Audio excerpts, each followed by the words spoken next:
Feed me. Feed me, Lucas. Feed me all night long. Cause if you feed me, Zack, I will grow up big and strong. Fuck it. That was beautiful. That was beautiful. Podcast. That was beautiful. That was beautiful. That was better than anything we have done in months on this entire show. That's fair. Yeah, it's fair. Welcome into a continuation of our Discovery introduction deep dive into Broadway musical movie adaptations. Coming back for week 2, we have a special guest here, someone who has been with us a long time ago, back in October on episode 9 of the show. It's Nazario Montenegro. Hey. Zack is here. I'm here, and I just want to say, Nazario, it's wonderful to be on camera with you for the first time. It's really a pleasure. Yes, it's long overdue. It's long overdue. I like how Zack is going sleeveless on one arm, with the other. I'm showing off the guns. It's sun's out, guns out, ladies and gentlemen. And Zack Ford follows this. This is the side the fan is not on, so it just has to air out itself. The other arm he does one side curls. I can imagine Zack Ford teaching his class and just doing one arm curls with like a cable, just on one side because otherwise he'd have to turn around and face backwards to his classroom. You guys saw Lady in the Water? I don't think so. Oh yeah, he had the one really strong arm. There was this guy that only trained half his body, so he was like fucking pumped like on one side of his body. Like that's gonna be Zack. That's Zack right there. That's the future of Zack. Before we dive deep into a discussion of Little Shop of Horrors, our main feature for the day, we're gonna have Zack hit us with his last Letterboxd movie. Zack Ford? Yeah. So last episode I talked about me doing the Wisconsin Film Festival, and that was the first movie I watched. I want to talk about one of the restorations I watched.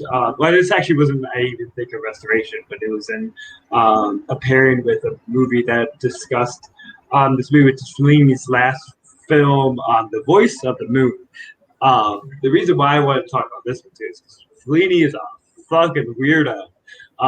Especially in his later movies where you get to like Armor Cord, any of his like dream-like memory-based movies. And this guy's just should have worked with Salvador Dali. It's this Dali painting on film in a way. You never fully understand what is real, what is not, or what he's even trying to say. You just kind of gotta float within it, and I kind of go for that vibe. This movie does not have a lot of fans, but I think it's just that Fellini type of world that I kind of be a sucker for. Just the weirdest you have, none other than another Italian weirdo in Roberto Benigni as the lead. He looks like a goddamn zombie, because I think he's up for like from one moon to the next moon throughout this film, and there's a bunch of like grounded conversations with also just like weird ass moments, and no one's gonna watch this movie. It's kind of like a spoiler, but there's like the moon is animate at some point, and they do things with the moon. The way they interact with it, that kind of takes it completely out of reality. That it could only be within a Fellini film. I say like I don't know what it'd be like to talk to him. I feel like he only speaks in like dream verse, just speaks in like things that change complete context from one sentence to the next. And the big takeaway from this movie, if anyone really needs to watch this, if you want to complete the Benigni Pinocchio trilogy, this fucking man talks about Pinocchio like for 10 minutes of this movie, and I feel like it set the course for his whole career. He's like, this is all I gotta do now. Fellini guided me down the right way. It's all about Pinocchio here on out. It really caught me by surprise. Of course, that man fucking talks about Pinocchio. This is the most like Zack Ford thing ever. Pinocchio-based movie. Nobody else likes it. And Zack Ford is in. It's not Pinocchio-based. He just talks about his like grandma used to compare him to Pinocchio. I don't think that's a compliment, but okay. I'm assuming Nazario has not seen this. I have not seen this. I have not, but I have seen the early 2000s Benigni Pinocchio, and I think that movie gets too much shit. It's not that bad. I feel like this is a common theme of your Letterboxd reviews. Is it's not that bad. If we find one more movie that Panini somehow references Pinocchio, that's going to be November for us. Panini Pinocchio month. Also called Lucas Commits Suicide and ends the podcast month. Yikes. Let's jump to Nazario. What was the last thing you logged? Last thing I logged, not including what we're talking about today or illegal movies, was A Dog Day Afternoon, which I had actually never seen before. And I don't know, man. I just figured, like, I think it was a couple of days ago. I went to my HBO Max and I was like, you know what? I'm gonna go this Turner Classic Movies thing. There's a bunch of shit that everybody has seen except me, and that was one of them.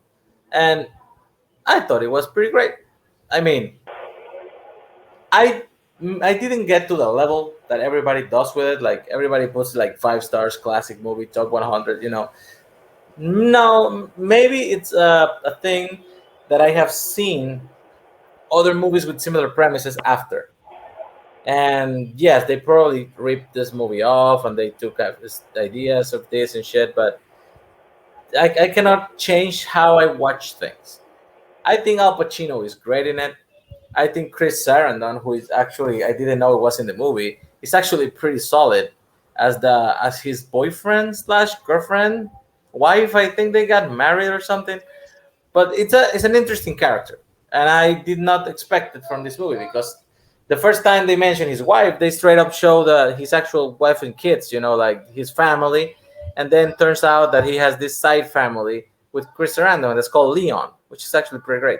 I also love the fact that how quickly everything turns in favor of Sonny, Al Pacino's character, because not only do the people outside are giving him support because of the recent Attica events, but the people inside the bank who on the one side are pissed that he's a bad bank robber and he fucked it up from the beginning and put them in that situation, but they don't want to leave him either. Like they're like, no, I'm okay. Like he tries to release a couple of hostages a few times and they're like, nah, we're good. I'm gonna stay here with my people and we hope you actually get away with it. Even I forgot the name of the other guy that the other robber, what's his name? Gosh, now I'm blanking. It's Fredo. Who plays Fredo? Yes, it's Fredo. John Cazale. Thank you. Yes. John Cazale is all nervous because he says like he's never flown on an airplane and they are asking for like a plane to escape, right? So one of the hostages gives him a rosary. He's like, you have never flown before and I want you to feel safe on your first trip. This is the person that kidnapped them. So it's actually it's a very earnest way to see this kind of story. And like I said, sadly, it's been done to death after, and this is probably one of the earlier ones. And I do believe this is based on a real story. So I do think the movie works. I think it's well shot. I think the way it's structured, it feels very elaborate. Nothing feels like it's not unearned. Nothing feels like it's a sudden development. And the guy from the Muppets is the police guy. The one that says Charles Durning. Doc Hopper is here not selling froglegs, which is pretty great. So I actually appreciate that movie a lot. Probably, if I had seen it earlier in my life, I would have loved it. For now, it's fine. I like it. I've never seen Dog Day Afternoon. It's one of those really big classic films that I'm missing. Maybe there's your evening plan for you. I already got other plans, but okay. Thank you, Zach. Bragging, got other plans. Mr. Popular over here. I love Dog Day Afternoon. I feel like I can be some of a crime fan, but it has to be the smartest and well executed and have something a little deeper to say, which somebody that kind of specialized in there. I think there's such like technical prowess and how it keeps the tone maintained, how it can maintain where your sympathies are with the characters without it being like you're over sympathizing with people who are keeping people hostage. It's a very tricky bridge and walks of how they deals with those characters. That is pretty remarkable, and I think especially with the trans and gay text within the film, how it deals with it with a great level of grace and gentleness, which is surprising for the 1970s. And many directors in the 1970s would have went a completely different route with that plotline. That's Yeah. pretty remarkable. I forgot to mention that that is the reason why he's actually participating in the robbery. He wanted to help his girlfriend to have the transition. He needed the money to so she could pay the operation. Yeah. So, my last Letterbox movie is Men in Black International, which was kind of a finishing up of watching through the entire the franchise, which I actually like all four films. I feel like I'm maybe one of the few who likes all four. I actually like them. I don't really understand the hate International gets. It's not. It doesn't have the style of Sonnenfeld. It really there are moments you can see that it really lacks like the style and like the class and like the production design of a Sonnenfeld film, where it's a little bit less put into it. But Hemsworth is a really charming lead. I like Tessa Thompson. I like Liam Neeson. You know, I think it's a very it's obviously kind of a shell of the originals in terms of like the level of detail, but in terms of that, it's an enjoyable shell of those. I'd watch it again. I'm certainly not complaining about the time I spent with it. It was fun. Chris Hemsworth should be a star in more things because he's just very, very, very charming and very It's very funny funny. and very engaging and like a very good spy. And yeah, Men in Black International and the Men in I Black franchise. actually, I What do you actually think? agree. I think I gave this movie 3 stars. I thought it was perfectly enjoyable for what it was. I do not understand why it was so hated. Uh, it's definitely better than Men in Black 2. It has 23% in Rotten Tomatoes, which I was legitimately shocked when I looked at it because that is really low. I feel like it was one of those predetermined things where people just aren't excited for the franchise, so they're going in like bored before it even starts. Never really letting themselves like fully get engaged, and unless like movies can go like defeat that kind of pre-existing hate if it's like a great movie. But movies that are just like passingly pleasurable have a hard time getting over the hill of like people's predetermined opinion that this movie is not needed because it Yeah. never makes itself feel needed. But it doesn't have to. What movie is needed? It can just be enjoyable, which I think it is. I also think they're all pleasant. They're all aliens existing in a city, and I find it fun. And You actually, what you just said is really funny because if you look at the actual blurb for Men in Black International on Rotten Tomatoes, it says amiable yet forgettable. MIB International grinds its stars substantial chemistry through the gears of a franchise running low on reasons to continue, which sort of seems to very similar place to what you just said. It's an which is interesting. like it's not. I don't like that as criticism. That like only has to like prove a reason to exist when no movies necessarily need to exist. That's not like it doesn't have to expand the franchise. It can just be fun. It can just be enjoyable. I mean, it also I don't think ties into the franchise. They have enough tie-ins. You know, Emma Yeah. Thompson is in Emma there. Thompson's there, yeah. We got my favorite characters, the worms, coming I through. think Kumail is pretty funny. I As the like little Kumail alien in this figure. film. I like Liam Neeson. I kind of like everything. Even the idea of the hive is a cool idea, and then like the fact that they really, spoilers for a second, they turn Chris Hemsworth's hero story into something more sinister and kind of a bit darker is actually kind of an interesting twist that comes in the last half of the film. Yeah, Men in Black Not gonna International. lie, I remember nothing about what you're talking about. Men in Black International. It's a fun time. Yeah, Watch it's all fine. four movies. Watch all four films in a row. You'll have a fun time. I even like two. I Yeah, like two. I don't like to. I Honestly, haven't seen two in a while. it's like the sword thumb in the thing. Because I see three, things. three, I think is fun with the time travel part, and I the like main it. command is always fucking great. He's really And good. that one and this, I think 3 and 4 are like kind of on the same level for me of entertainment. The first one is at least the funnier one, but the second one, ah, I saw the second one on a double feature with the Powerpuff Girls movie, and nothing should I leave didn't you know with there the was a impression that it's a better Powerpuff movie. movie. So I would say if I had to rank them, I would say it's 1, 3, international 2, but I like all four. Same order, skip 2. You like 2 a I, little bit less than I need to rewatch two to know if that would be above international or not. I haven't I seen do them. like I do like Rosario Dawson though. She was good. I also like genuinely think that Chris Hemsworth in International is like is close to the best lead performance in the entire franchise. Like I think he's legitimately that funny and charismatic. That's an insane statement. That needs to get out of here. You have three performances in one that are all better than that. Please give the proper praise to Vincent D'Onofrio. This is rude. He's a fucking bug, man. He looks like face is gorging out. Oh, okay, all right, that's the best performance in the franchise. Let's be real for a second. That's a great performance. And Tommy Lee Jones and Josh Brolin, all better than Chris Hemsworth. No, I wasn't saying it is the best. I'm saying it's close to the best in the franchise. I'm saying it's not He competes with Will Smith, I think.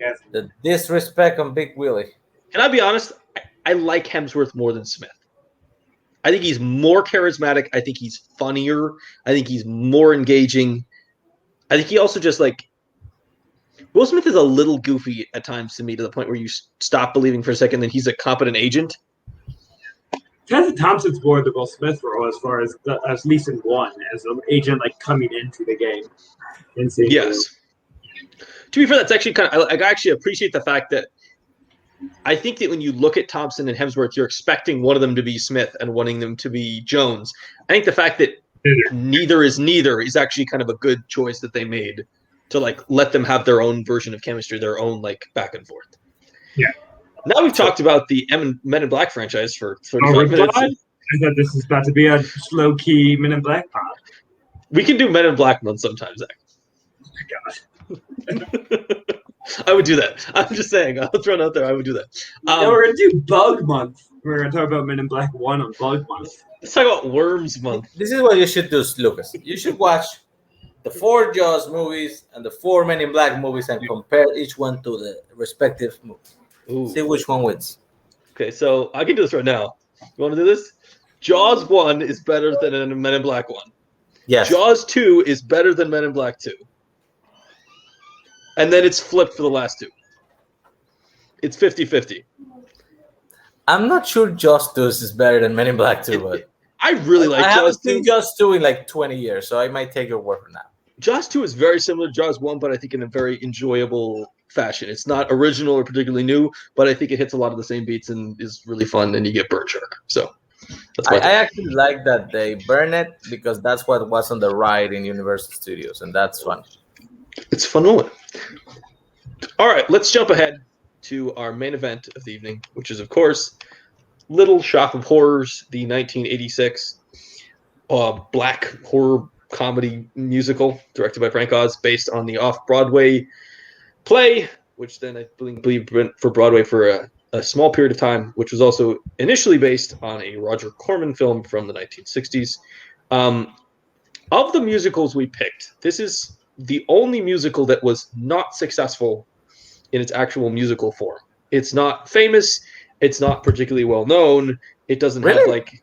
I disagree. I feel like it read before the movie. It was before the movie. That's what I'm saying. It does not. It's not one coming into with Tonys and a long run on Broadway like the other ones we're going to cover in this franchise are. So this is kind of it's a really interesting musical.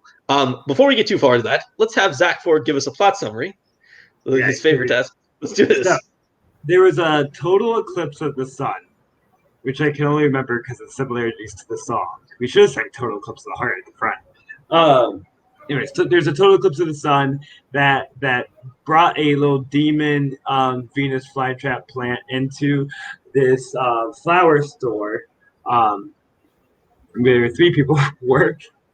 There's 1, 2, 3 people.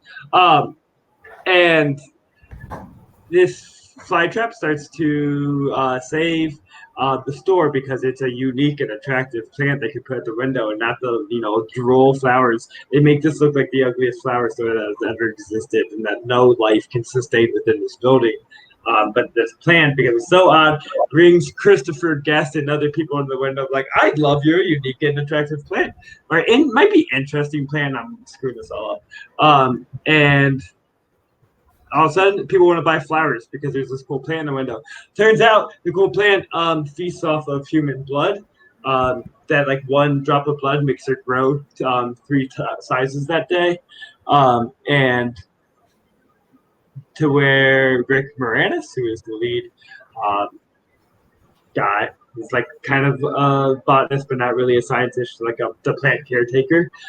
Has to start finding how he's going to feed this plant with bodies until he gets a little bit lose head over water. Oh, I can never remember this common phrase. What is it? Your head above water. He can't keep his head above water. Okay, there we go. So the plant becomes a lot more vicious and a true villain in the sorts. Other things happen. I'm trying to keep these a lot shorter.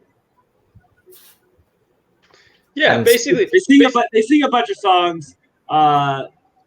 There's dental work. Bill Murray shows up for a bit. Yeah, it's true. It's true. Bill Murray it's fucking great. So funny. Yeah, basically, that sums it up. I will say that one of my favorite things about the shop, before we dig into, is that the fact that it just looks like the worst run business in the history of the world. It's like a flower shop, and there's like no flowers. There's like they never thought for a second they should put an arrangement in the window or they should put some flowers in the window. You literally can't tell what shop it is from the outside. Like if you go in the basement and see all the fertilizer, you can, but from the outside, it's like, I don't know. Do they sell gloves? Do they sell hats? I have no idea. This is the least descriptive shop. It is just Mr. Mushnick's. Who's great. I love Mr. Mushnick. Yeah, it's green, just like puke green, or like mildewy, to where this has just been like rotting forever. Toxic so it's really, waste green. Yeah, it's really kind of creatively shot too, because then they pull out flowers out of nowhere once Christopher Guest comes in with flowers. Like, where did these pop up? This did not exist within this building. So just the hiding of any kind of life makes the flytrap stand out more when it comes out. So Nazario, what drew you to this musical? And are you a fan of musicals overall, or is there like a specific subset of musicals among which this one is included that you find yourself a fan of? I mean, it's not like I dislike musicals. I watch most musicals, but definitely I think I find myself liking more the ones that are a little offbeat, the weirder ones. Between my favorite music, I put 3 musicals in my top 100 if I don't mistaken. This was one of them. Sweeney Todd was another one, and Rocky Horror Picture Show was another one. Also, if you count music movies, I had Hedwig and the Angry Inch in there too, which is also a musical, kinda. It's not like I dislike regular music. Oh, Dancer in the Dark, it's in my top 12 of all time, and that's a fucking musical. Yeah, this subset of movies that use the songs in more interesting ways and tell quirkier stories, I think appeal more to me than your straight up everyday, I don't know, Chicago. That movie sucks. You're more of a fan of like the offbeat musical rather than the classic musical. Because we talked about this with Cabaret, that like Cabaret is a new era of cinema musical, but still has the trappings of classic like Broadway. And this is a movie that has nothing to do with the classic musicals. It doesn't really have the classic musical tropes. In fact, it kind of throws a lot of them out the window. It does a lot of like, there's a lot of like, they have like a Greek chorus throughout the film who has they don't have a role in the actual film as characters. They are there literally just to sing songs, and which are sort of transitional interludes between scenes. I mean, they technically are like 3 girls that just hang out in the street. Yeah. But yeah, I really don't have any more role than the singing part. It's fun to mention that Tisha Campbell is one and Tishina Arnold is another one. I don't know who the third one is, but one of them was in that show with Martin in the 90s. And Everybody Hates Chris. The other one was the mom on Everybody Hates Chris. So I was like, yeah, I didn't remember that particularly because I haven't seen it in a while, but I recognized their faces immediately. So that was interesting. Yeah, and they're used in very much more of a movie fashion. They remind me much more of like, the Greek chorus from Hercules or something than they do of anything in a musical, because they specifically dress them in a way that they don't necessarily fit into the scenes that they're in. They're dressed up really fancy, like this fancy chorus, in, a street full of just everyday working people. In a traditional musical, these people would have been dressed to fit in with the characters around them. They would have been, the parents of the kids in The Music Man, or they would have been farmhands in Oklahoma. But this movie very clearly takes them and pulls them out and is like, these are our Greek chorus, and we don't really care. They don't serve a purpose in the story beyond just singing songs and kind of just being part of the musical experience. They do get to be both. They get like real world characters. They're like the street gang on the side, and you see them in their regular uniform. They pull them out of their reality for those scenes, as of course. I do want to say, they do the pun thing, but I don't remember exactly what it was. It was something like we're in a split period. We went till 5th grade and then we split or something like that. When he asked like, why are they not in school? Stupid joke, but I like. A lot of questions about why are the kids not in school.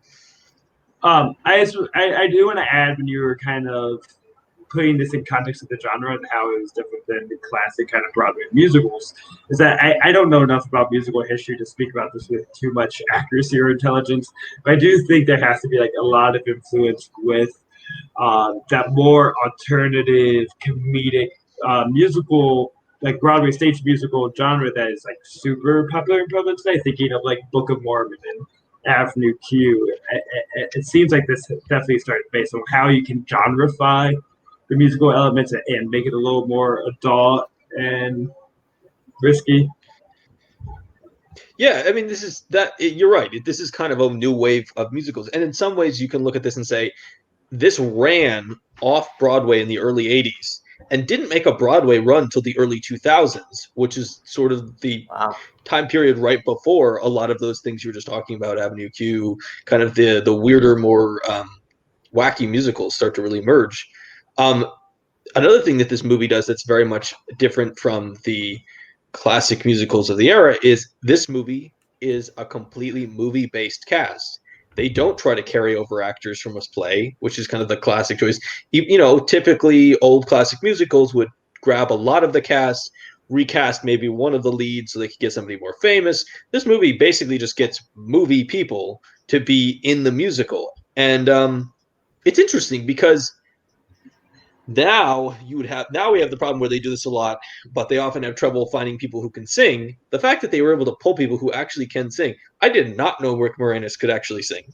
I was fully prepared coming into this to have scenes where it was just like, oh, and here's the auto tune that they put on Rick Moranis so that he actually sings.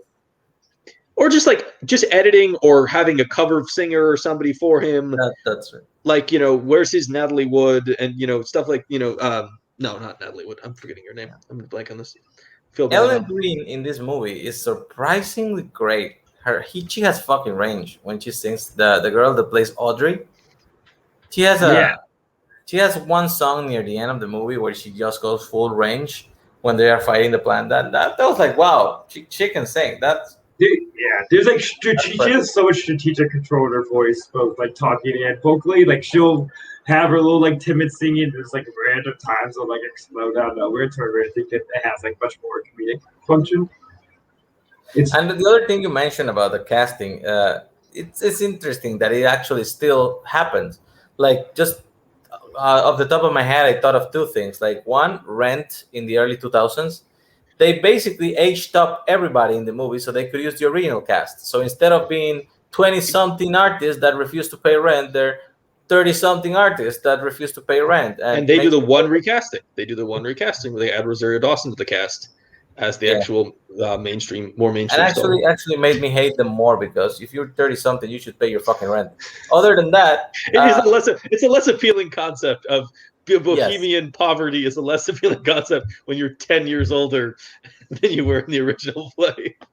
The other one I just thought of was the trailer that just dropped for Dear Evan Hansen, which is a musical I know nothing about, but apparently everybody loves because it's good, I guess.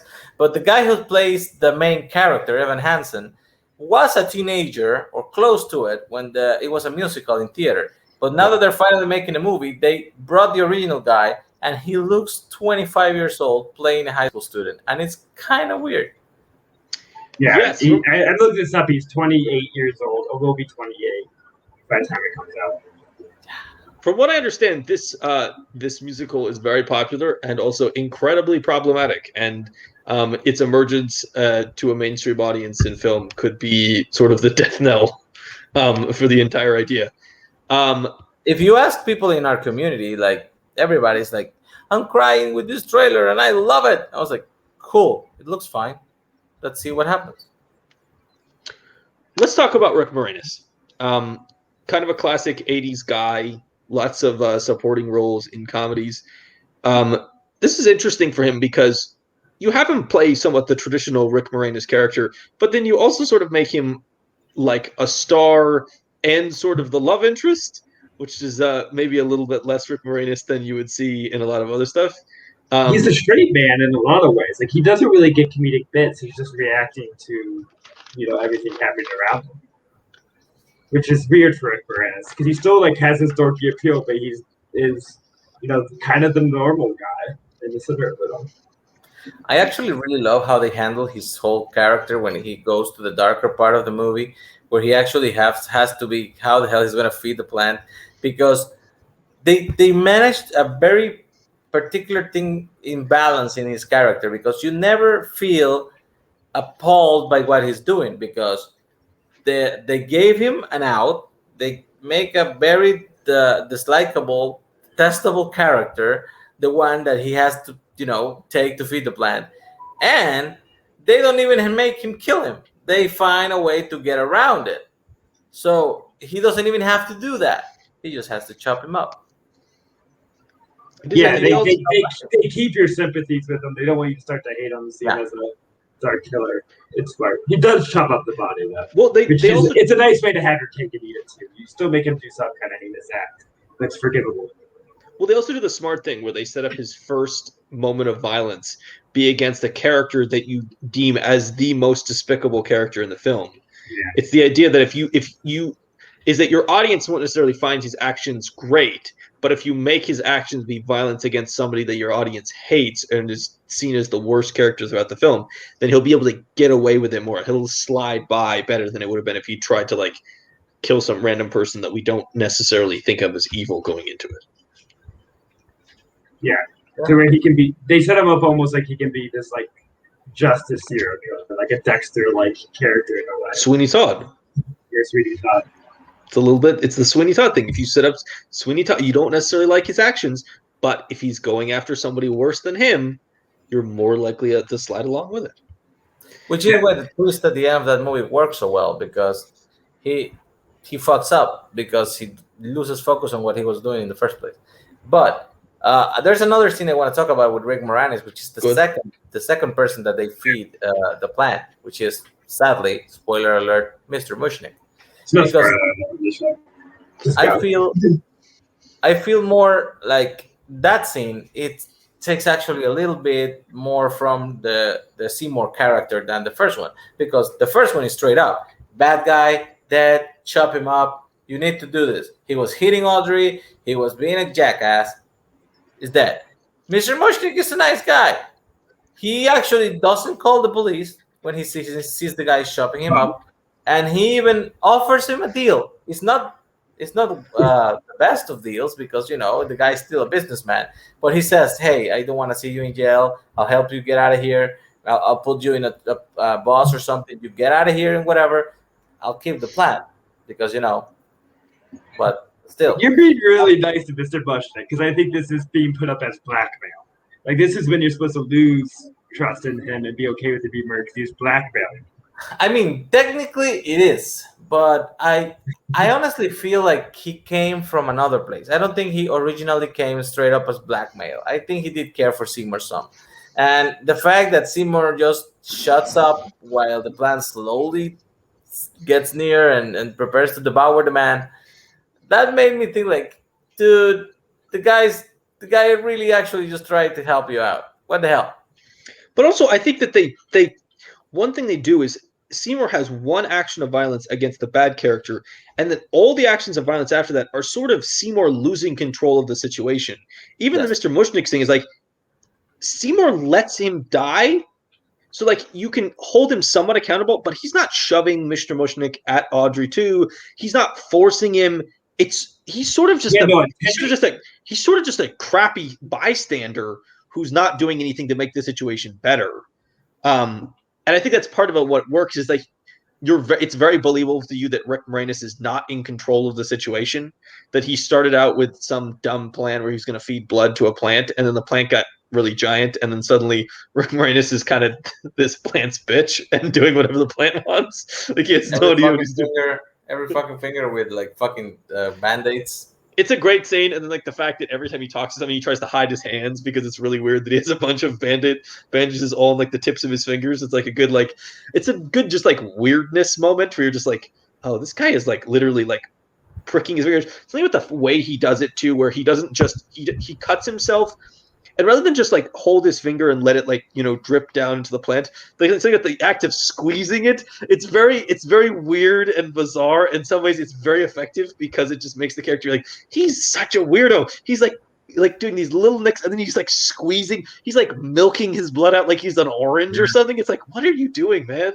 Like he could just make a much larger cut, and then a bunch more blood would come out. But it's like for him, he's gonna make little tiny cuts.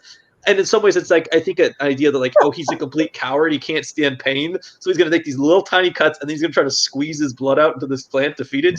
It's just like it's such a weird moment. All those like a little montage where that happens is actually like one of the best scenes in the film because it's just so weird. The plant straight up sucks his finger, like it's like feeding. It's just, oh man, that's so weird. Right, you're supposed to invoke like a cow, like a baby cow sucking on the mom's udder in that moment. That's how it feels he's like, a bit. His finger is a teat that the plant is sucking at to get the blood out. It's I mean, it's in a way too, that like created his ability to live through the movie. Otherwise, if they didn't have that relationship, like why did he not just eat Seymour at some point when he gets so hungry and start taking over? But there was like a little bit of like Mama Burness to him. He was the one who like raised him as a kid and fed him. You can believe why he just was eating up so quick. Yeah, really imprinted on Seymour as like his mom. The first sight he came out of the egg from. I like the setup of the film. I like the fact that the simplicity of it is really nice. Like you could get focused on like trying to make some really complicated explanation for how this plant showed up. But the idea that it's just like, oh, there was an eclipse of the sun, and then zoom, and it shows up, and there's this guy, and he just sells it to me. Like I like just like the simplicity of that is really good because like this movie could really get drugged down by like really complicated explanations for why all this stuff happened, and the fact that they're just like, yeah, it's shot down like a beam of light. It's like an alien. Oh, yep, it's here. Got to deal with it now. Yeah. I also do love the fact that even if the movie's in one location for like the big majority of the film, it never really feels locked down. Like we get a lot of different angles and points of views for the Mushnik store, and even though we keep coming back to it, I never felt. I mean, I know it is because it was a theater play, and they were like in this one set, but it doesn't really feel that way. I have had that issue with other movies that feel more trapped. But this one doesn't really feel trapped. Maybe it's because of all the good, funny shit happening around it. But I thought it was a good setting, and it felt cinematic, even though it is based on a stage play. Yeah, it's interesting because it's also just it's much tighter than most musicals are. A lot of musicals regularly run 2 hours, 2.5 hours, 3 hours. This movie is really tight and fast paced. And I think that's part of the reason that you never get bored of the settings is they don't ask you to spend, 75 minutes of your film walking around Mr. Mushnik's shop as he like talks to people. Like, there's, this really dodges a problem that classic musicals also have. It's like it does some stuff. It dodges a classic problem of classic musicals, which is that they always have like sections of the film that you just wish would go away. They have songs that you're bored by, and you're like, I'll skip those if I ever listen to the soundtrack. This one does good job of just being like really tight, moment to moment, jump, jump, jump, jump, jump, kind of gets you away from getting stuck and feeling like you're watching just them move from scene to scene in a play, which is a problem that you see with a lot of musicals. Yeah, I also think a lot of the things that make this musical shine is the production design, the puppet design, the comedy. Those are all things that are cinematic inherently, compared to other plays that they rely more on thoughtful dialogue and moments of people talking to each other. It's harder to transcend that into a movie. That's something that exists, a little stronger stage. But this, I think, is just more built to be a movie because of those aspects. I think the fact that this movie is directed by Frank Oz, who came from the Jim Henson School, and he's a Muppeteer, it helps this become a lot more organic feeling. Yes, CGI these days would probably make the plan look better, but it wouldn't be as endearing and as, you know, earnest as it is the effect. I don't think it would look better with CGI at all. I don't think you can beat this. I think it's such a beautiful puppet, and because It what you is. lose in CGI always is the physicality. It always feels like it exists on a different plane. It doesn't feel like it exists with these characters, but you feel like the threat of this character more because you can, like, you can feel its presence next to the other characters. It doesn't seem like they're being attacked by a cartoon character. I do love the puppet version, and I think you're right that CGI is not the rule, is more of the exception when it really works. Because I do think there are movies where it really works, like the Planet of the Apes reboot trilogy, that really works. But yeah, it's not. It's the exception more than the rule. And there's one puppeteering thing I want to point out in this movie because I fucking loved it, which is in the middle of the Orange Cribello dentist song when they do a point of view shot from inside the Oh, mouth I of love it. the patient. The puppeteering they use for the mouth with the teeth and the while he's poking it and trying like to, oh man, that's fucking great. I love that shot. It is great. I also think I agree with Zach that I just don't think you could do Audrey 2 in CGI. I think it would be more cohesive. It would be more one piece because, like, it's clear then you're watching that this is pieces of a puppet put together into a whole. I also like genuinely watching. This is one of the few musicals where you watch and you're like, how do they do this on stage? Like, I don't know how you do that puppet on I think stage. Like, I feel like it's like you'd have to do a smaller version or a more cut down version of that because that's just too complicated, I think, to work in an on-stage play. At least in actually the actually they have an act break. Uh, I have seen this play three times in Panama, yeah. which is weird because we do not get that much theater here. But the one time the two times they did this show, one it was very low rent, but the other time that they actually like brought puppets and stuff, I went to see it twice because I loved it so much. They have an act break in that when they're doing in the movie the montage when the plant is growing and feeding from Seymour, that is where they put the split in the play, and they set up the giant plant. So when you come back, you already have the giant plant on screen and they on stage, and they puppeteer the mouth, and they usually leave like a giant gap inside the mouth, so the actors can just be eaten and slide to the back of the stage. And it actually, at least the version I saw, it looked pretty good. It looked pretty fucking good.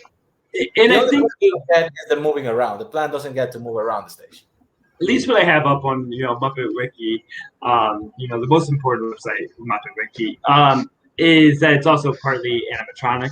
So I think when they get the bigger puppets, that's half robot as well, half animatronic, makes it a little more physically possible.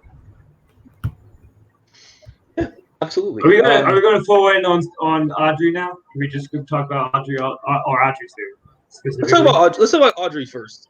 We talked about Miranda's. Right. Let's talk about Audrey.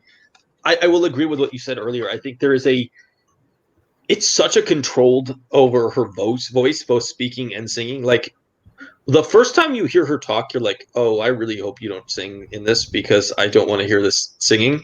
But the fact that it is like very clearly a choice, and she modulates how like nasal it is at any given time. Like there are moments where it is either more or less of it, to the point where like that's one of the reasons that it functions so well, is that she's so in control of it.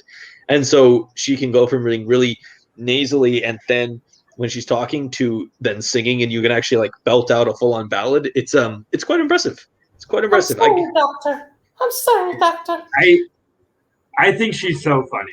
I think like some of the best comedic performances in history can take weird voices, which could be like a bit, but somehow make it work the whole movie. I'm thinking of like Jane Hagen and Singing in the Rain doing a similar thing. How she can work that voice and make every line just funny by just the pronunciation. So like when she like cracks her voice and when the pitch changes when she's talking or singing, it's all just like so funny and within the character because it does create the timidity. Is timidity a word or make timidness? Thank you. The timidity of her character, which also I think that voice makes it seem like reasonable to her and seem more like our match for each other. She has like her own little like dorky quality that puts her outside of the mainstream of culture. Otherwise, you'd like, how would you ever go for this like dorky Victorians like that? I really like Ellen Green in this movie. I think she really shines with that little mousy character, and you can actually maybe the way she tones her voice and how she portrays the shyness makes you kind of see why would a person like with this personality would look for somebody as abusive as Dr. Orange Scrivello. You know, like you kind of you can complete the picture of the dependency and the low self-esteem basically on the way she projects her voice. It's kind of amazing. The voice really does make her entire character because none of the rest of her like appearance don't necessarily think she's this character who's super awkward, but then the voice comes out and you're like, yep, this 100% clicks. You mentioned him, so let's talk about what's maybe the best performance in the movie, which is Steve Martin as Orin Scrivelio, the ridiculous sadist dentist. Yeah. Kind of problematic, but you can forgive it with the tone of the movie. I actually don't think it's problematic. I would disagree on that. Domestic abuseness of it and taken as this like creepy ass character. Yeah, but he's also he's also coded as clearly evil, and then when Yes. he's killed, you're not like supposed to be sad about it. So I think that's the way that they get away with that. He's ridiculous. He's crazy. He has some of the best scenes. He might have the best song in it. Just him singing about why his mom wanted to be a dentist is some great comedy highlights. And then Steve Martin is just like I mean, maybe I'm on. Is this before his career really gets off, or is this? No, he's one of his famous 70s. This is 86. Yeah, he was a huge, stand-up throughout the 70s too, and was on SNL a lot already throughout the 70s. The Jerk was before this. Just in like the Muppet movie, which is, Yeah. it's a one-scene performance, but like a huge kind of like comedy star making little moment. Yeah, okay. So, they get a lot of like top comedic talent in general. None of these are like newcomers. But when you have Bill Murray, you have John Candy, you have Steve Martin. It's a great use of top tier comedic actors for one scene, which I think is the smartest thing this movie did. The producers, at least, it's like they knew the movie they're going for. You mentioned at the top of the show that they didn't get musical talent. They've got comedy talent and they got comedy director, because the voices just needed to be like competent, but they make all these moments shine and memorable because you have Bill Murray in the chair, because you have Steve Martin getting to do Steve Martin. If you had a Broadway actor, they can't bring the physicality that Steve Martin has to this role. You have all this great comedic talent, and you also have Jim Belushi. It is kind of interesting watching this. You're like, how do they do this? Like, how do you cast this on? Like, if we were like, we're gonna do a production of Little Shop of Horrors, and we're sitting down to cast it. Like, how do you cast this musical? Because it feels like you can't cast a Steve Martin.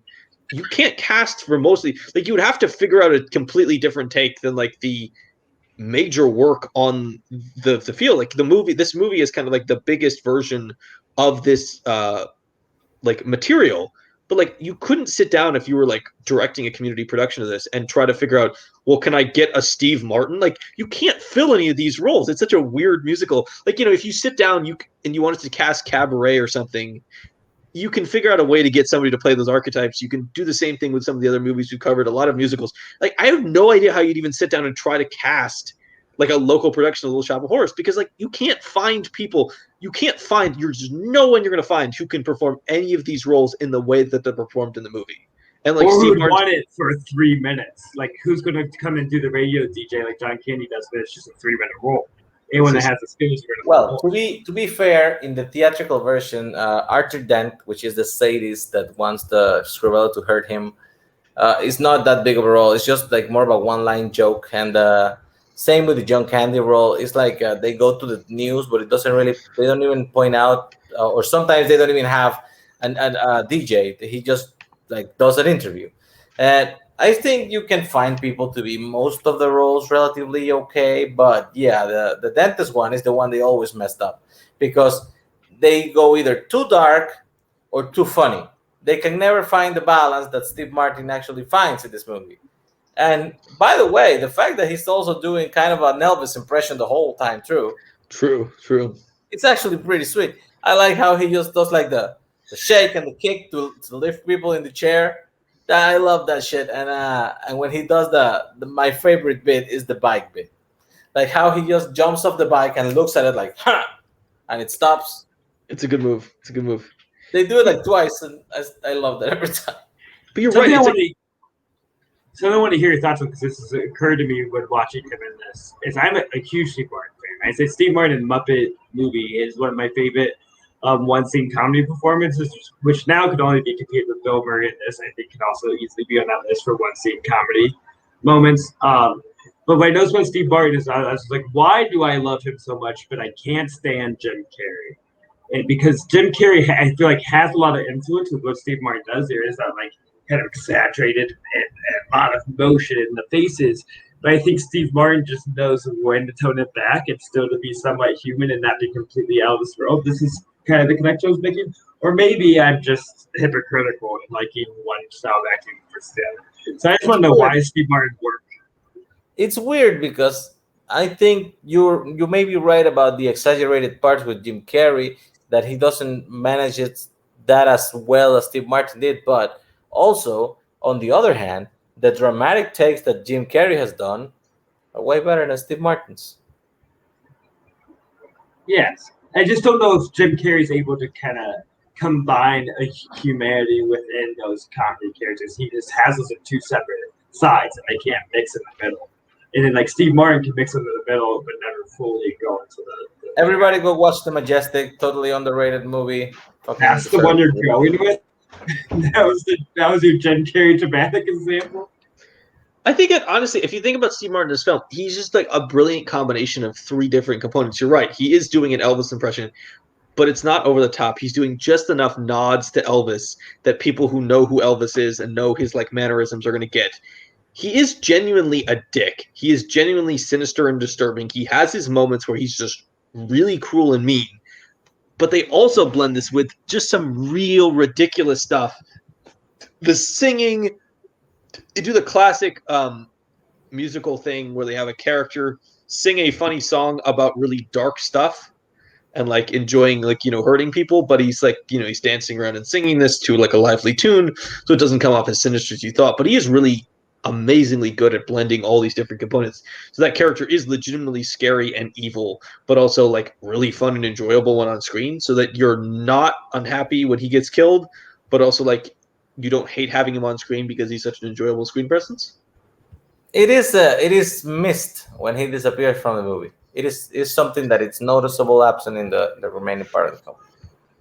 Yeah, I think that's also just when the movie becomes more like action based and plot based, and less of these like comedy sketches they do in the middle of the movie kind of get left. In songs, I mean, there's some songs, but they're not, I think, as strong or as funny as the earlier ones, because at that point, it's just trying to wrap up the climax and wrap up the plot. Yeah. Let's talk about a bunch of the different cameos. Jim Belushi plays a licensing executive who shows up at the end of the film trying to get him to sign a contract so that they can use like Audrey 2 as like an image and make a bunch of money off it. At this point, Seymour is totally out on Audrey 2 and is basically chases him off.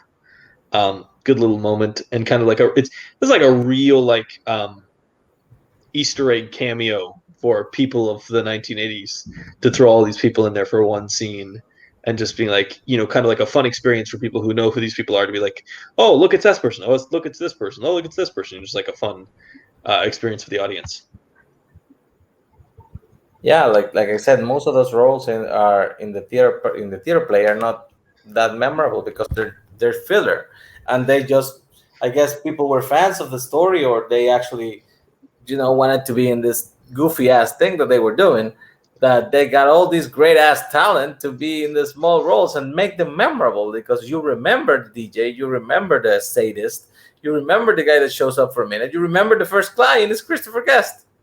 Yep, Give absolutely. me $50 of roses. You don't have change for 100? Well, I guess I have to buy double. That performance is so odd. I It's like such a need to rewatch it because it caught me off guard with how robotic Christopher Guest was playing that scene, which was I think playing off the oddness of the moment, like someone would come in and want flowers because it's a cool plan. Yeah. It's so weird. I did read that Jim Belushi actually was not in the original cut of the movie. He was not. Yeah, it was supposed to be Paul Dooley, and then somehow with the tonal change, they decided to switch out Paul Dooley with Jim Belushi in the summer role. So like the role was there. They just thought Jim Belushi fit the like more positive ending. This relates to something we will dig into at the end, which is that they did do major reshoots and change the ending. So Dooley was unavailable when they did the reshoots to make the ending changes. That's why that they switched to Jim Belushi. Hey, I will talk about. I love John Candy as the DJ. I think it is a hysterical one scene performance where he is randomly doing like 19 things. He has like weird jokes where he like swings things around to simulate like his back cracking and stuff.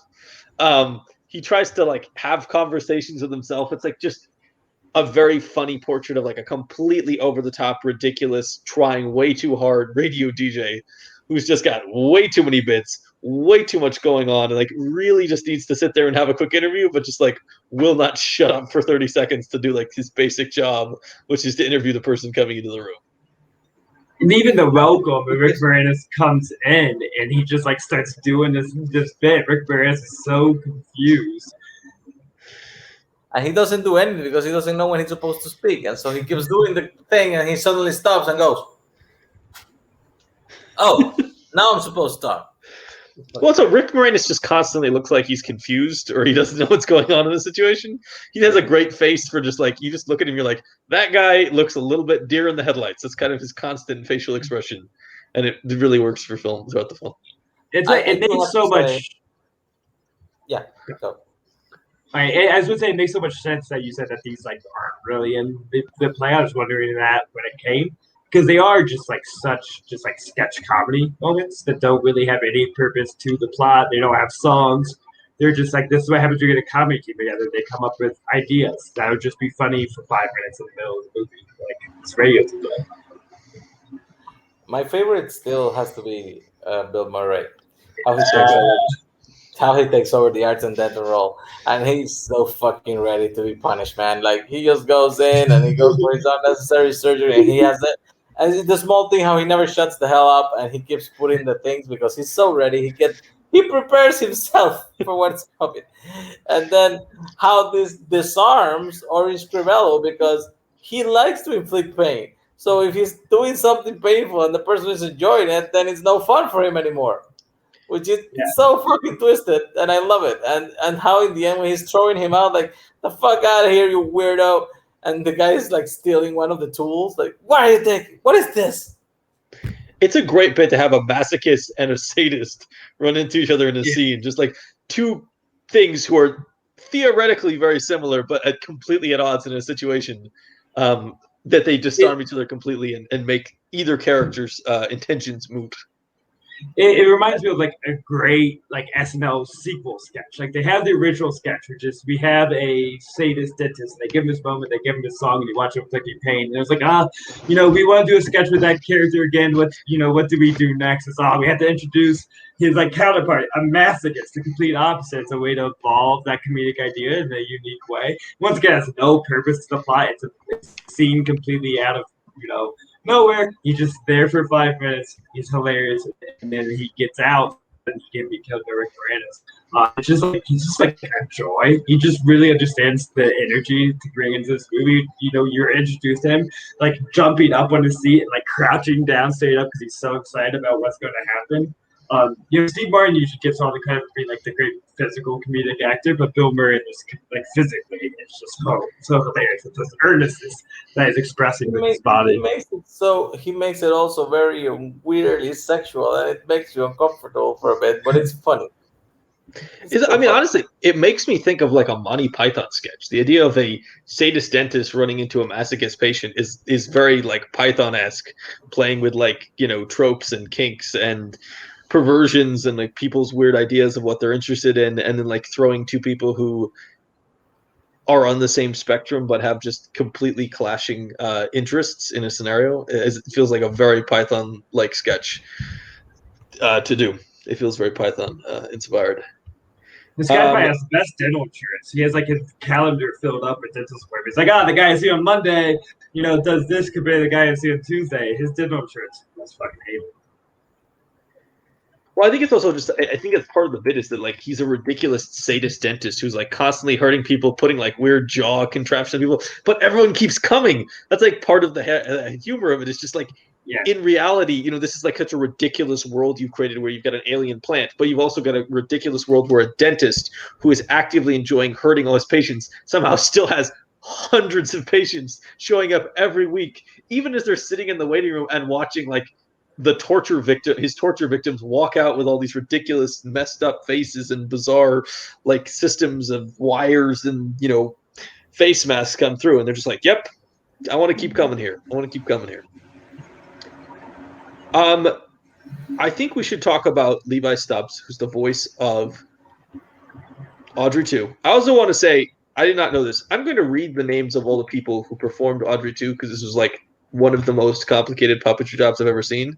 So, Audrey 2 is performed by Anthony Asbury, Brian Henson, Mac Wilson, Robert Tigner, Sue Daiquiri, David Barclay, Marcus Clark, Paul Springer, David Greenaway, Toby Pillpot, Michael Bayless, Michael Barclay, Don Austin, Chris Leith, William Todd Jones, Terry Lee, Ian Tregoning, John Alexander, Michael Quinn, James Barton, and Graham Fletcher. So, like, this was a incredibly complicated animatronic puppet creation, and it's just so vital to the film. And also, the voice of Levi Stubbs, who's great. The singer of the Four Tops, which is like kind of unexpected because he like nastifies his voice so much that you make it more heinous, more sinister. What the Four Tops is much more like smooth. It's like build me up, Buttercup. If you imagine that coming out of Audrey 2's mouth, it would be so much scarier. Honestly, I do not know what I was expecting Audrey to sound like. It wasn't that. But then when I heard it, and I was like, okay, this is what we're doing. It was kind of perfect. It really works. And they do the moment introduction of his voice with such like mystery too, because it kind of comes from nowhere, and it's just that like really deep theme coming like in the middle of silence that adds to the humor of that unexpected voice coming out. Well, it also develops throughout the film. Like the initial "feed me" is this kind of weak whimper from a really small plant, and the voice almost deepens and matures as the plant grows. Sort of like the life cycle of a guy growing from childhood into adolescence into past puberty and into adulthood. You hear the deepening of the voice. It is really interesting how they try to like mimic the changes you would see in a human in the voice and the vocal qualities of the plant. And I think a combination of the way he uses his voice in there and the intricacies of specifically, I would say, like the mouth of the puppet is like makes this puppet truly sinister and scary. Like I am in a way like terrified of this goofy ass musical of this plant that adds to the stakes. It's just like so well crafted and cared for that I think really understood what this plant should be totally. Does anyone else have anything you want to talk about with the film before we talk about the ending? No? We didn't really talk about the songs. Okay, let's talk about the songs then. Well, I don't have much to say. I'd say a lot of people I think really like adore the soundtrack, and I found it like all mostly like pleasurable. It was like a little more than serviceable. I think they were pleasant songs. Yeah. Sonny Seymour has been stuck in my head for days now since I watched it. But like they're not like outstanding songs. But I don't think the movie like is really trying to make that. So I think the movie cares much more about the horror and the comedy aspects. It does the music. The music is there just to prove out the story.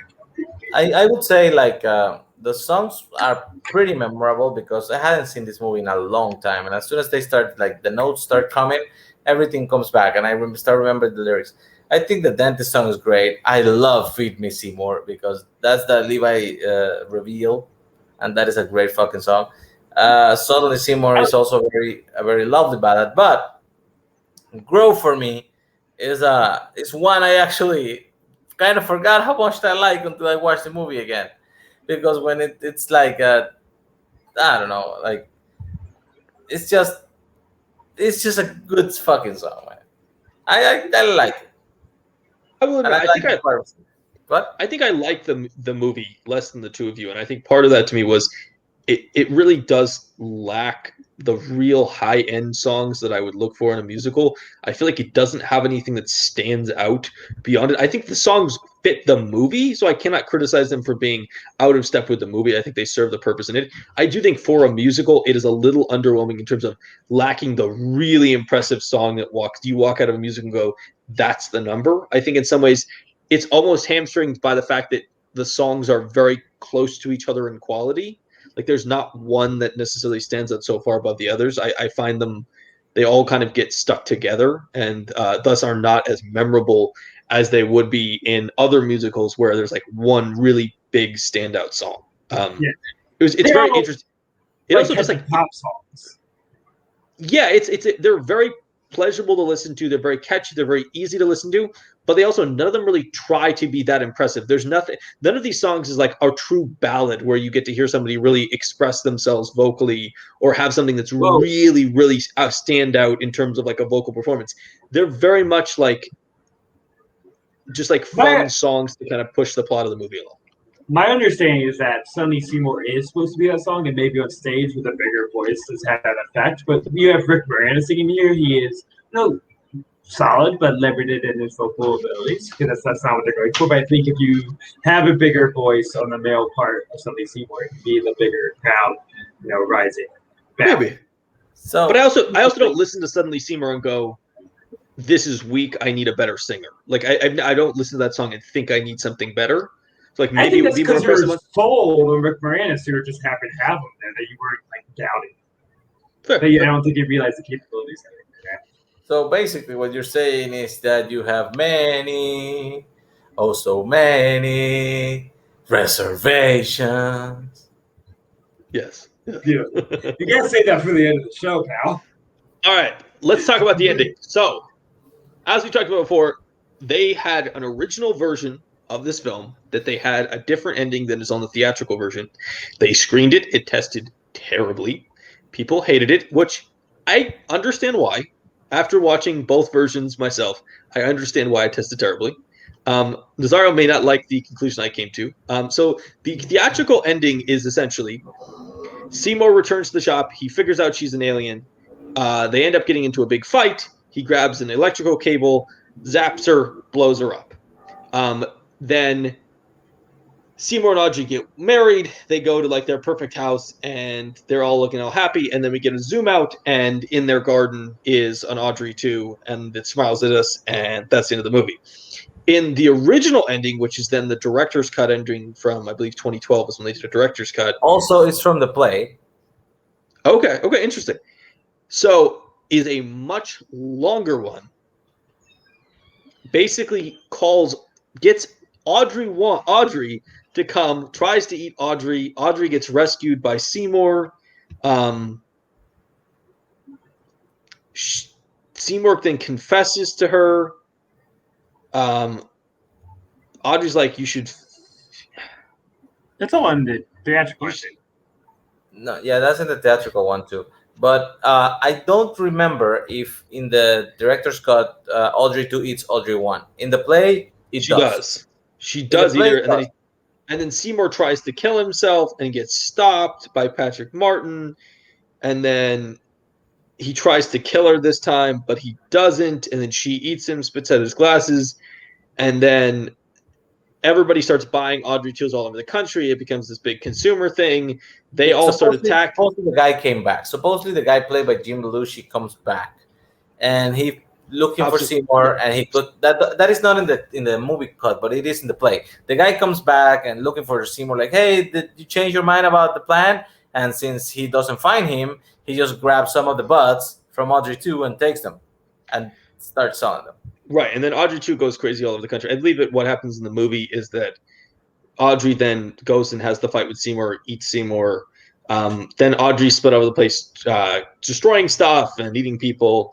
And basically, the army starts trying to fight them, and they end up on the Empire State Building. And then the final shot of the film is Audrey 2 bursting through the screen in which you're watching the film, sort of a la the Muppet movie, and attempting to attack the audience. I'm going to be honest. I know a lot of people like the original ending more. I actually think the theatrical ending works better. I think it is more cohesive. I think it's tighter. I think it wraps up the movie better, and I think you end the movie in a better place after watching that. I think that the director's cut, the original cut, whatever you want to call it, ending, it's so chaotic that I actually think that you get kind of bored by it. It gets too wacky. All the scenes of the Audrey 2's destroying everything. I end up actually kind of bored with it, and it feels like it's less concise and there's less of a punch on the end. I actually think the pull out to seeing Audrey 2 in the garden and the smile is actually a better ending than Audrey 2 bursting through it. Now that I've blasphemed all the fans of this film, Nazario, I know you don't like the No. theatrical ending I as much think as I do. it's stupid because for many reasons. Because All right, go ahead. first of all, Seymour never gets back in. I mean, first of all, let me give kudos to Audrey 2 making the phone call, because that is great fucking puppeteering right there. And the part where the plan checks if the coin came back of the thing, chef's kiss. Other than after that, yeah, she calls Audrey one. Audrey come once, and she eats her right away. She doesn't wait for Seymour to come. So the fact that Seymour just comes back out of nowhere to be able to save her doesn't really make sense, because he was gone. He was. Why would he come back in that moment, just in time to save Audrey? Mm-hmm. He left. He went to the butcher to get some fucking meat, and the woman is on the other side of the street. So timeline-wise, to me, it bothers me, because it just means that suddenly he just decided to come back on time to save the girl. And in the director's cut, he eats her, and then it's Seymour, because he tries to stop it, and that is a mean mother from outer space, and what wants to destroy the earth. I will agree that it runs a bit long, the director's cut, because in the theater play, after they eat Seymour and spit out the glasses, everything else is just a small narration. Like, you get a small narration of the events, how they took over the world and stuff, and they usually project like a picture of the world and a bunch of plants taking over. But it's like 2 minutes narration.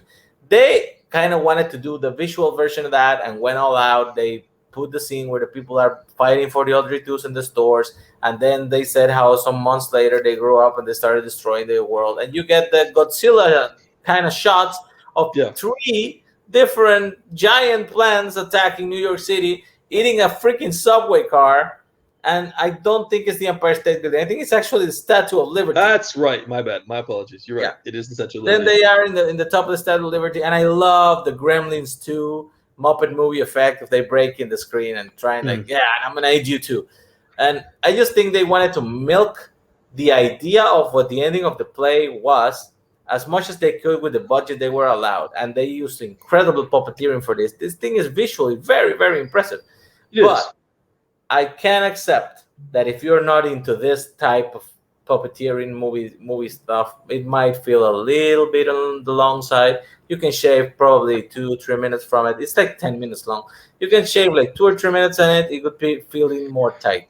Also, I kind of hate the smiling Audrey 2 in the garden, because there's no reason for that to be there in the theatrical version. They killed the plant.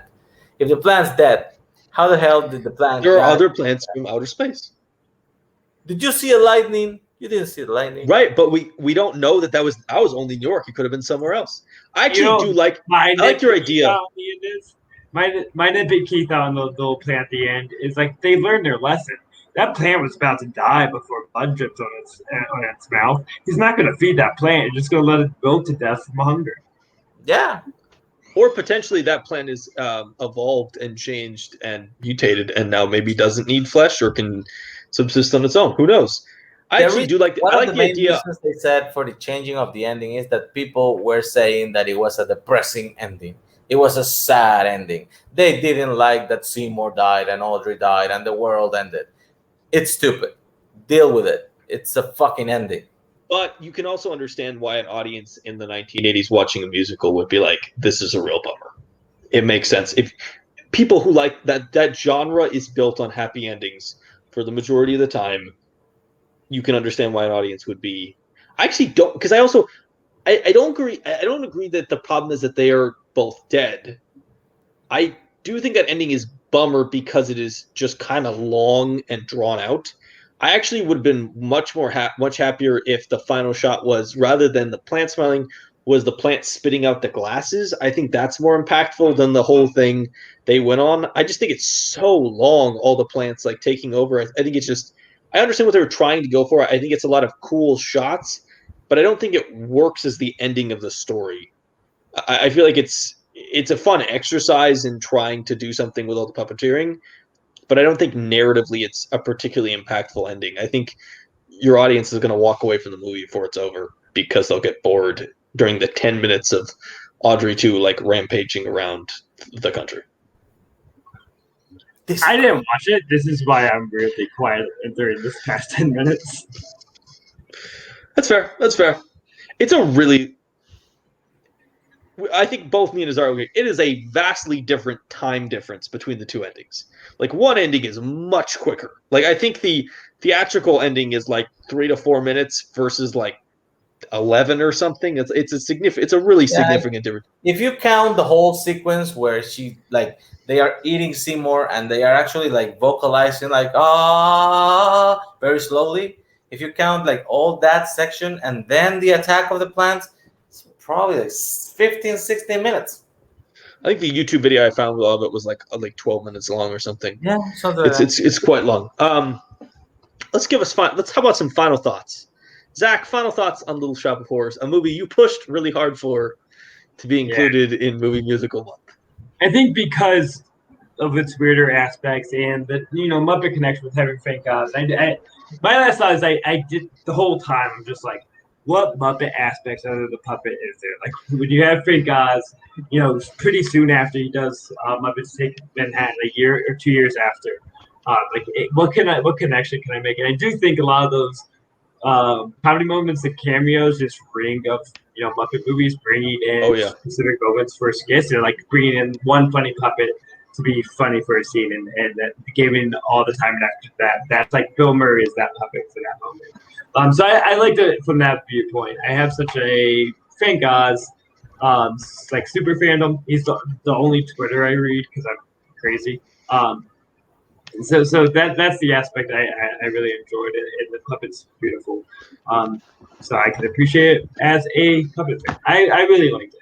I think I'm worried that if I watch the extended ending, it would drag a little long for me because I think my interest would start to wane. I think that's what keeps it from being absolute. Just as it gets more action based and the plan becomes more devious, I'm more interested in the comedy and like goofy world building in the first half of the movie. Absolutely. Nazario, what are your final thoughts on Little Shop of Horrors? It's a great movie. It's a classic. I don't know what it was rated, but I think it's even if at its darkest, it's a movie that it's enjoyable for most people in most ages. Today I watched it with my kid. He's 5 years old, and he had a fucking hell of a time, and he really liked it.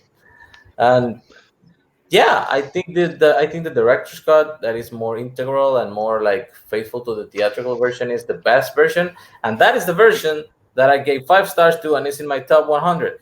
I do believe that the theatrical version is the inferior one to the point that I think it would be a full star lower. I think that I give 4 stars to the theatrical one compared to the 5 that I would give the director's version. Interesting. Yeah. So this was I think a really valuable inclusion in our movie musicals month, mostly because it's just so out there and so bizarre, and just like source material wise, people are just not familiar with the source material for this in the way that they are for the other musicals we're covering. We covered Cabaret. Everyone has heard of Cabaret the musical. It was a huge success. It won a bunch of Oscars. This is kind of a weird outlier, and I think a very interesting movie that really doesn't have any interest being a classic musical, does not try at all, does not even like try in parts, does not even have a classic, this person's going to be the classic musical character versus other people being different. It's just a a really interesting inclusion in the genre. I know a lot of people stand really hard for it, especially a lot of the people who are not fans of the classic musicals. It was a little bit disappointing to me in moments, at least from a song perspective. As a really big fan of classic musicals, I really wanted there to be a truly like blow away number, and I think that maybe this is my own biases towards stuff like that, but I kept waiting for that to happen, and it didn't. I do love Steve Martin in this movie. He's, I think, the best part of it, and the dentist song is probably the closest to like a really elite musical song. But yeah, really fun time, really enjoyable movie, and I'm glad we talked about it. I haven't seen Cabaret, so I do not get to compare that. You should see Cabaret. Cabaret is really good. Zach, back me up. Cabaret is really good. Cabaret is really good. It's really interesting. It's like a revisionist musical in a way. Really. And an interesting, Cabaret is sort of a mix between the new school and the old school of musicals. Little Shop of Horrors is totally new school, and then coming up, we're going to see some stuff that is modern in production, but classical in terms of style. Next week, we're going to talk about the producers. Don't do Chicago. We're not doing Chicago because I don't like Chicago. We're doing the producers, which is the Susan Stroman directed musical starring Nathan Lane and Matthew Broderick, which is based on the Broadway play, which is based on the Mel Brooks movie. And that's kind of it's funny because it comes like 20 years after Little Shop of Horrors, but is way more classical Hollywood and may work way more classical, like just Broadway musicals than anything Little Shop. Thank you to Nazario for returning after so many episodes away. Oh yeah. It's tough to find episodes for you to guest on because I, and Zach have very different tastes at times. It's the same reason we struggle to bring your partner Mike Hanley on. We continually try, but it's hard because we just have very different movie tastes, and so you just have to pick a great fucking movie. We have yet to do weird 1980s horror movie month or something. So we know you'd both be down for that, but I think Zach would be less interested. Zach would rather be eaten by Audrey. Bernini's Pinocchio month. You'd rather be eaten by Audrey too than do a month like that. Thank you to everyone for watching or listening. Drop comments, drop likes, drop reviews, drop statements, and we will engage with them. Nazario, would you like to sing us out?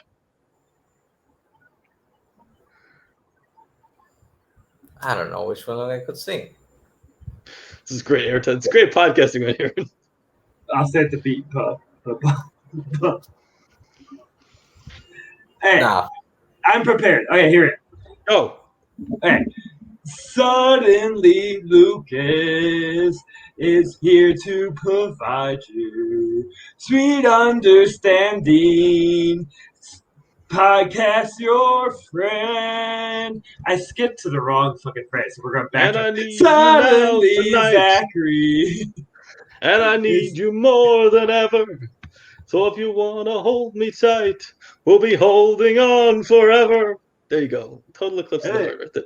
I didn't know this was a remix. Okay. Lucas and Zack podcast.